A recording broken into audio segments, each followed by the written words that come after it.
नमस्कार दोस्तों। इस वीडियो में अपने राजनीति विज्ञान से संबंधित प्रश्नोत्तरी का अध्ययन करेंगे। संसद है, राष्ट्रपति है, लोकसभा है, राज्यसभा है, उनके बारे में चर्चा करेंगे। बहुत ही शानदार प्रश्न है।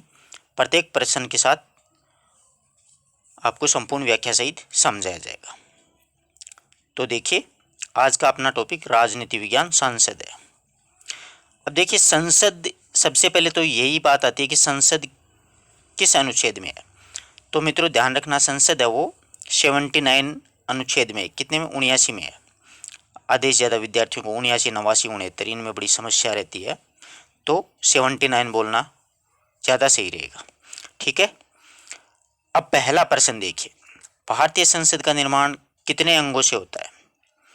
अब देखो, भारतीय संसद का निर्माण कितने अंगों से होता है, बहुत अच्छा प्रश्न है। अंग जो शब्द है, इसमें ध्यान रखना, अधिकांश विद्यार्थी राज्यसभा और लोकसभा ही करते हैं। मैंने पीछे भी एक वीडियो में बताया था। जबकि संसद के देखो 3 अंग होते हैं, आप स्वयं देख लीजिए, राष्ट्रपति, लोकसभा और राज्यसभा। संसद के कितने अंग होते हैं? 3 अंग, राष्ट्रपति, लोकसभा और राज्यसभा। और संसद के, यही प्रश्न थोड़ा सा घुमा दे कि संसद के कितने सदन होते हैं, तो वहां पर ध्यान रखिएगा, लोकसभा और राज्यसभा सदन संसद के हमेशा 2 ही होते हैं। एक होता है राज्यसभा, एक होता है लोकसभा। ठीक है। और अंग 3 होते हैं, 3 अंगों से मिलकर के संसद है वो बनती है, राष्ट्रपति, लोकसभा और राज्यसभा। इसलिए अंग और सदन, इन दोनों शब्दों को अच्छे से याद रखना। प्रश्न अधिकांशतः यही पूछा जाता है कि संसद किस किस से मिलकर बनती है या कितने अंग होते हैं। तो ध्यान रखना, अंग 3 होते हैं, राष्ट्रपति, लोकसभा और राज्यसभा। संसद, इन तीनों अंगों को ही बोला जाता है, तीनों अंगों का नाम ही क्या है? संसद है। जबकि संसद के सदन कितने होते हैं, अगला ये पूछ ले, तो ध्यान रखना, लोकसभा और राज्यसभा 2 सदन होते हैं। अब देखो, संसद में है ना, ये संसद है, अक्सर परीक्षा में पूछा जाता है। एक आपको याद रखना, संसद, लोकसभा और राज्यसभा। संसद का मैंने आपको बता दिया 79 अनुच्छेद में है। अब लोकसभा है वो 81 नंबर अनुच्छेद में है, राज्यसभा है वो 80 नंबर अनुच्छेद में है। तो इन तीनों को याद रखने का एक छोटा सा सूत्र है, बहुत आसानी से याद रहेगा आपको। आप याद रख लेना, ला, ये शब्द तो आप याद रख सकते हो, बिल्कुल साधारण है। से आप बनाओगे संसद, कितने नंबर अनुच्छेद में हो जाएगा? 79 में। रे से राज्यसभा, कितने नंबर अनुच्छेद में हो जाएगा? 80 में।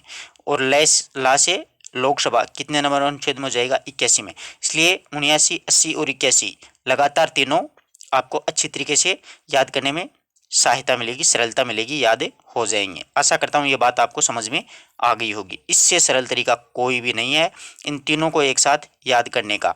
अक्सर परीक्षा में इनसे संबंधित प्रश्न है वो उठा लिया जाता है। नेक्स्ट प्रश्न देखिए, प्रथम लोकसभा का गठन कब हुआ? 17 अप्रैल 1952 को हुआ था। पहली लोकसभा कब बनी थी? 17 अप्रैल 1952 को। अब देखो, इससे पहले राज्यसभा बन चुकी थी। राज्यसभा का गठन 3 अप्रैल 1952 को हो गया, क्योंकि लोकसभा तो ही 17 अप्रैल को और राज्यसभा 3 अप्रैल को ही बन चुकी थी, इसका गठन हो चुका था।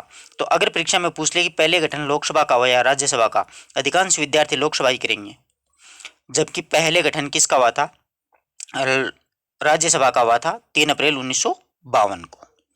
बिल्कुल एक एक बात को अच्छी तरीके से अपन को समझनी है कि कौन सी बात कब कैसे घटित हुई। तो अपनी जुबान पे लोकसभा ही शब्द रहता है, परंतु पहले गठन किसका हुआ था? राज्यसभा का हुआ था 3 अप्रैल 1952 को। ठीक है। आगे देखो, संसद का कौन सा सदन स्थायी सदन जिसका विघटन नहीं होता है? विघटन का मतलब जिसका बिखराव नहीं होता है, जो खंडित नहीं की जा सकती है, लगातार बनी रहती है। अब देखिए, राज्यसभा ही है ऐसी, इसका क्या होता है? विघटन नहीं होता है। बहुत बार परीक्षा में पूछा जाता है कि संसद का कौन सा सदन है जिसका विघटन नहीं होता है? राज्यसभा का। और राज्यसभा के का जो है वो संविधान के अनुच्छेद 80 में उल्लेख है। अब देखो, राज्यसभा के सदस्य कितने होते हैं आपको बता दूं थोड़ा समय। देखो, राज्यसभा के अधिकतम सदस्य संख्या 250 होती है। कितनी होती है? 250। 238 सदस्यों का तो निर्वाचन होता है राज्यों से। ठीक है। और 12 जो सदस्य हैं वो राष्ट्रपति के द्वारा क्या किए जाते हैं? मनोनीत किए जाते हैं। तो 238 प्लस 12 अधिकतम कितने होते हैं? 250। राज्यसभा में अधिकतम सदस्य कितने होते हैं? 250। ठीक है। और राज्यसभा का उल्लेख है जो वो है अनुच्छेद 80 में। थोड़ा सा लोकसभा के बारे में मैं आपको बता दूं। लोकसभा जो है वो अनुच्छेद 81 में है। नेक्स्ट पर्सन ही देख लीजिए, संविधान के किस अनुच्छेद के अंतर्गत लोकसभा की संरचना का प्रावधान है? तो अनुच्छेद 81 में। आपको मैंने सरला जो सूत्र बताया था उसके अकॉर्डिंग से संसद आ जाएगा 79, रे से राज्यसभा आ जाएगा 80 और ल से लोकसभा आ जाएगा अनुच्छेद 81 में। तो देखिए लोकसभा जो है उसमें अधिकतम सदस्य संख्या जो होती है वो होती है 552। कितनी होती है? 552 होती है। इसमें से 545 जो सदस्य हैं वो तो क्या होते हैं? निर्वाचित होते हैं।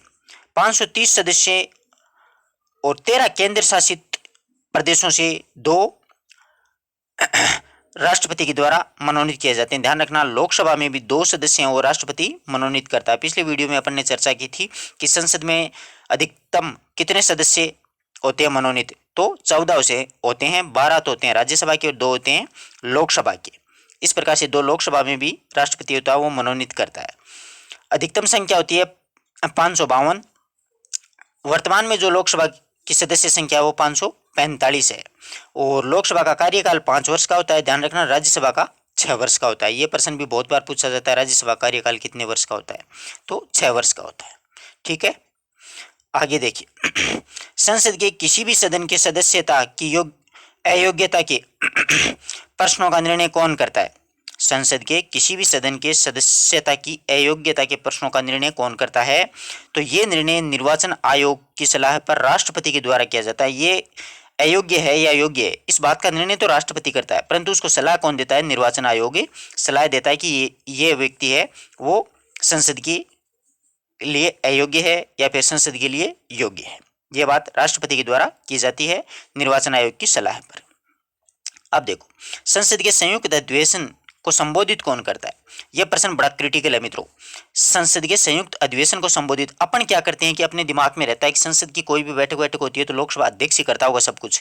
पहला अवसर आपको 100% लोकसभा अध्यक्ष का ही मिलेगा, जबकि वो गलत होता है। उसको संबोधित होता है वो राष्ट्रपति के द्वारा किया जाता है। संयुक्त अधिवेशन जब भी होता है उसको संबोधित कौन करता है? राष्ट्रपति। नीचे देखो संसद के संयुक्त अधिवेशन की अध्यक्षता लोकसभा अध्यक्ष करता है। ये बात ध्यान में रखना, संसद के संयुक्त अधिवेशन की अध्यक्षता कौन करता है? लोकसभा अध्यक्ष। जबकि संयुक्त अधिवेशन को संबोधित सबसे पहले संबोधित कौन करेगा? राष्ट्रपति करेगा। आगे देखो राज्यसभा का सभापति किस प्रकार अपना पद ग्रहण करता है? तो वो पदेन सदस्य के रूप में अपना पद ग्रहण करता है। राज्यसभा का सभापति ध्यान रखना उपराष्ट्रपति होता है।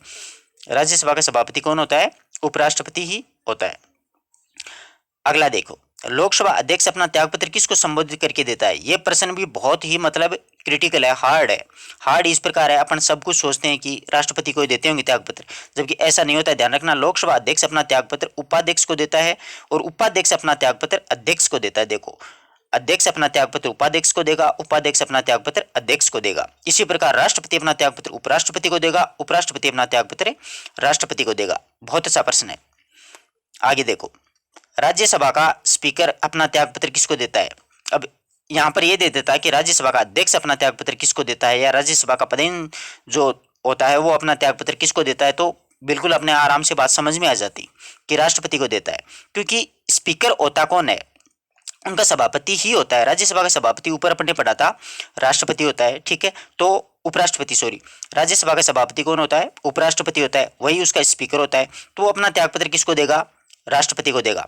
अब राष्ट्रपति होता है वो अपना त्यागपत्र किसको देगा? उपराष्ट्रपति को देगा। बस देखो राज्यसभा का स्पीकर उपराष्ट्रपति होता है। बात क्लियर हो रही है ना सब कुछ?